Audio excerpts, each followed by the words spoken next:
Alors bonjour, je suis Flore Lusakumunu. Je suis la présidente de la plateforme des organisations de la société civile qui interviennent dans la santé en République du Congo.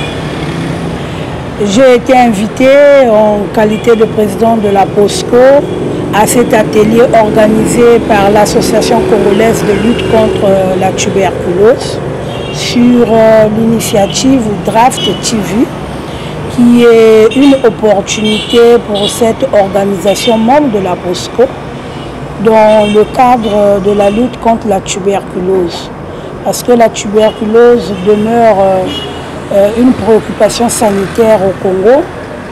Nous avons encore des chiffres élevés et nous sommes venus d'abord pour prendre connaissance de cette nouvelle dynamique et de la façon dont le projet, qui est essentiellement un projet de renforcement de capacité de cette organisation, sera mené sur la terre congolaise.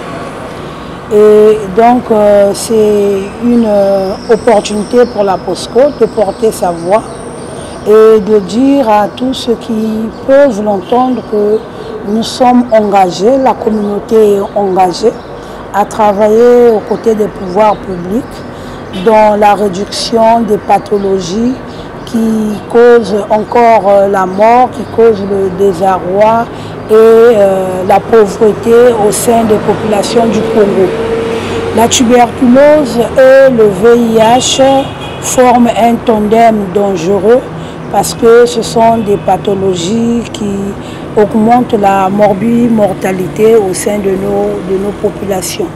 Et beaucoup de patients victimes ou porteuses du VIH sont souvent co-infectés avec la tuberculose. Donc, travailler sur la thématique de la tuberculose permettra à ces patients d'être mieux observants et de mieux vivre avec la maladie du VIH en ce qui concerne les PV-VIH, mais aussi permettra aux malades de la tuberculose de guérir et de ne pas être exposés aux résistances, parce qu'il y a une tuberculose multirésistante qui est réfractaire au traitement.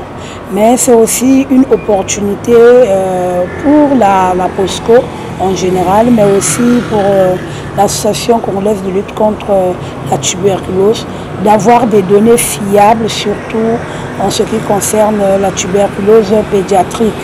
Beaucoup d'enfants atteints de tuberculose ne sont pas dépistés et quand ils sont dépistés, l'accès aux soins pose encore problème.